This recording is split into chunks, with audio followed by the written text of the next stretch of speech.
Poem dust of snow by Robert Frost के question answers important है, देखते हैं शॉर्ट भी और लॉन्ग क्वेश्चन आंसर्स भी। सो फर्स्ट शॉर्ट क्वेश्चन आपका आता है, what is a dust of snow? Dust of snow क्या है and what does the poet say has changed his mood? How has the poet's mood changed? Now dust of snow means powdered snow, right? जो छोटे particles होते हैं, the small particles of snow. The poet explains that a sprinkle of dust of snow over him caused by a crow's sudden flight from a hemlock tree has changed his mood. So हमें chapter में clearly नहीं दिया है कि crow ने क्या किया है, सो हम जस्ट ये बोल देंगे कि क्रो की सडन फ्लाइट की वजह से हेमलॉक ट्री से उसके ऊपर कुछ पार्टिकल्स गिर गए और जिसकी वजह से ऑथर का मूड चेंज हो गया. In fact, it was the suddenness of his contact with nature that shook him out of his gloomy and pensive mood. Gloomy or pensive mood means sad mood, right? And set in some joy and cheerfulness. और कुछ खुशी दी उसने, cheerfulness दी, ठीक है? So किस तरीके से एक dust of snow ने ऑथर के मूड को चेंज कर दिया. Question number 2. What are the birds that are usually named in poems? ज़्यादातर किन birds के बारे में बात की जाती है? And do you think a crow is often mentioned in poems? क्या ज़्यादातर poems में crow का mention होता है? What images come to your mind when you think of a crow? Crow के आते क्या images ध्यान में आती है? So birds usually mentioned in the poem are peacocks, parrots, larks, nightingales, cuckoos, skylarks, which are associated with love, good luck, beauty, melodious singing. हमेशा इन्हीं सब birds का reference दिया जाता है. A crow hardly finds a place in poetry. क्यों? Because a crow is neither a sweet singing bird और ना ही good looking. It is black in color. So that is why it is considered to be a inauspicious or bad omen. Right? The images evoked by a crow are of harshness and cunningness. So उनको देखते हैं, आप देखेंगे 3 parts में question है और तीनों को रेफर किया जा रहा है. प्लीज जनरली मैंने देखा है बच्चे क्या करते हैं, एक स्टोरी की तरह आंसर को लिख देते हैं. आपको वैसे नहीं करना है, बिकॉज जो क्वेश्चंस पूछे जा रहे हैं उनके बस एक-एक 2-2 लाइंस करके और कंबाइन करके आंसर दे दीजिए. Since this is a short question answer, right? So उसने पूछा था इमेजेस, कौन सी इमेजेस इवोक होती हैं? तो evoke the images of harshness and cunningness, and here the image goes well with the sad and dejected mood of the poet, right? चलिए next question. What is a hemlock tree and why doesn't the poet write about a more beautiful tree जैसे कि maple, oak या pine? इन trees के बारे में बात नहीं किया, hemlock tree के बारे में बात कर लिया. The hemlock tree is a poisonous tree with white flowers. Poet has deliberately dropped beautiful trees. जानबूझ के उसने जो अच्छे trees है उनको drop किया है, जैसे कि maple, oak और pine, because he wants to write the imagery to represent his sorrow-stricken and depressed mind well. उसको ये दिखाना था कि उसका जो sorrow mind था वो उसके कितना अच्छा हो गया एक hemlock tree के आने से. Right? But the same tree becomes an instrument of change from sadness to happiness in the poet's mind. Poet का mind ही बदल गया एकदम से. The poet wants to emphasize that every object of nature, चाहे वो poisonous है, चाहे वो ना good looking bird है, ठीक है, that can be helpful in bringing about pleasure. वो हमारी life में फिर भी pleasure ला सकते हैं. So nature cannot be inauspicious, not good looking, ऐसा कुछ भी नहीं होता है. चलिए next question. What do the crow and the hemlock tree represent? Joy and sorrow. What is the dust of snow that the crow shakes of a hemlock tree stand for? Right? So crow, which is a lackluster bird, and hemlock, that is a poisonous flowers, cannot be associated with joy. ये दोनों चीजें inauspicious है, इनको हम joy के साथ associate कर ही नहीं सकते हैं, right? They cannot be associated with joy. Hence, they represent sorrow. There, they represent the sorrow-laden mood of the poet. Snow also stands for hardships, but here it also plays a catalytic role in lifting the mood of the poet. वैसे ये सब चीजें बड़ी hardships को represent करती हैं, लेकिन इन्होंने एक चेंज लेकर आया। And liberating his mind of tension and depression, it becomes symbolic of the force of nature.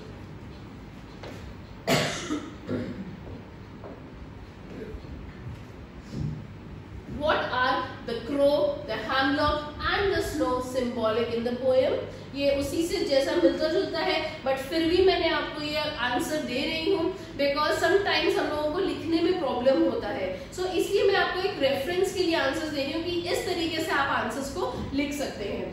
The crow, the hemlock and the snow symbolizes the world of nature in the poem. तीनों nature है, man-made नहीं है। Although traditionally इन सब को हम stand करते हैं unpleasantness से और हार्श एस्पेक्ट्स ऑफ नेचर से।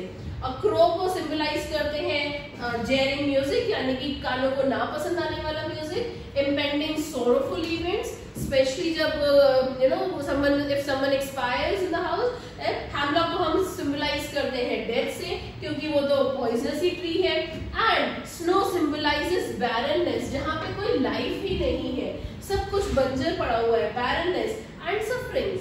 बट इन दिस पोएम आप देखिए कितनी चीजें ट्रेडिशनली नेगेटिव है, लेकिन इस पोएम में they all have been transferred into the objects of nature that relieve gloom and sadness, जो ग्लूम और सैडनेस को खत्म करती हैं। The poet has used these symbols as catalyst in shifting his mood from despair to cheerfulness. So despair यानी कि sadness से cheerfulness तक चेंज होने में ये जो तीनों आइटम्स हैं ये एक कैटलिस्ट की तरह काम करते हैं। Please learn these words, catalyst की तरह रोल प्ले करते हैं। ओके,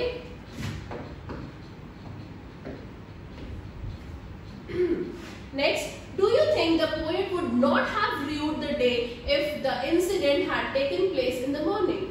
अगर ये इंसिडेंट सुबह ही हो गया होता तो क्या उनका दिन पूरा बेकार ना जाता?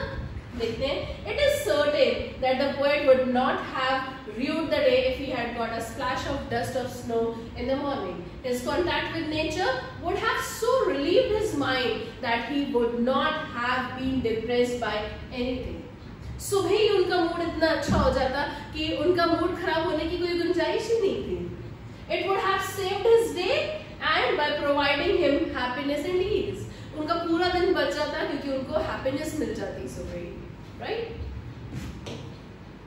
चलिए, the crow and the hemlock are used as negative references in literature. How is it different in this poem? I'll just read out. ये हमने पहले भी कर लिया है। The poet in the small poem breaks the stereotypes. Stereotypes मतलब जो traditionally चला आ रहा है, ठीक है? हमने बांध रखा है कि इसका मतलब यही होगा। तो स्टीरियोटाइप, जैसे हम कहते हैं बिल्ली रास्ता काट गई, स्टीरियोटाइप अब तो कुछ बुरा ही होगा, ठीक है? सो ये मिथ्स होती हैं, ये स्टीरियोटाइप्स है कि अब तो ऐसा ही होगा, right? So they are biased thinking about the crow and the hemlock. The crow is traditionally presented as a bird with a jarring sound, जो कानों को नहीं पसंद है, as a bad omen portending misfortune, गलत fortune, misfortune लाएगा, आज तो कुछ बुरा ही होगा। Hemlock का भी वही हाल है, is often treated as an inauspicious poisonous tree. However, the poet reveals how both the crow and the hemlock tree becomes powerful agents to transport the poet's mind from a sour, gloomy mood to one of pleasure and relief. ठीक है, कि किस तरीके से वो उसको change करते हैं सैडनेस और ग्लूमी से हैप्पीनेस और cheerful में। Which two colors dominate the landscape in the poem and what do they signify? कौन से दो कलर्स हैं जो ज्यादा डोमिनेट कर रहे हैं और वो क्या सिग्निफाई करते हैं? At the literal level, the scene presented in the picture has two very significant aspects. The whiteness of snow, सबसे ज्यादा क्या दिख रहा है? The whiteness of snow and the blackness of crow. However, the blackness of crow. However, more significant is their symbolic implication. और वो symbolic implication क्या है? The world of nature contrasted with the world of human beings. ठीक है? So एक तरफ nature का contrast है और एक तरफ human beings का. In fact, It is a stark contrast between the world of happiness and freedom and the world of gloom and frustration. So ये इस तरीके से भी आप ले सकते हैं कि एक तरफ ये gloomy और sadness का है और दूसरी तरफ happiness and cheerfulness का है. So ये contrast भी हो सकता है. तो ये colors ये signify करते हैं, ये colors हमें ये दर्शाते हैं basically, right? चलिए. Okay, this is the first long answer question for you. How does Frost present nature in this poem? Frost ने nature को कैसे आपको explain किया है? Robert Frost's treatment of nature in the poem Dust of Snow is unconventional. Although, like the conventional nature poets, Frost believes that nature provides relief from the sorrows and troubles of the world. बाकी poets भी यही मानते हैं और Robert Frost भी यही मानते हैं कि नेचर से आपके जो सॉरोज हैं वो हटाए जा सकते हैं, हील किए जा सकते हैं. He does not present some beautiful landscape with green trees और फ्लावर्स. ऐसा कोई उन्होंने लैंडस्केप नहीं लिया है, ठीक है. Not does he talk about some sweet singing birds like cuckoo, lark या नाइटिंगेल. ना ही उन्होंने कोई भी मीठा गाने गाने वाली बर्ड्स ली हैं इसमें. He presents a winter landscape, a hemlock tree with poisonous flowers and a crow sitting on it. तीन चीजें ली है उन्होंने. In fact, the three symbols have been used to present effectively the mental state of the poet.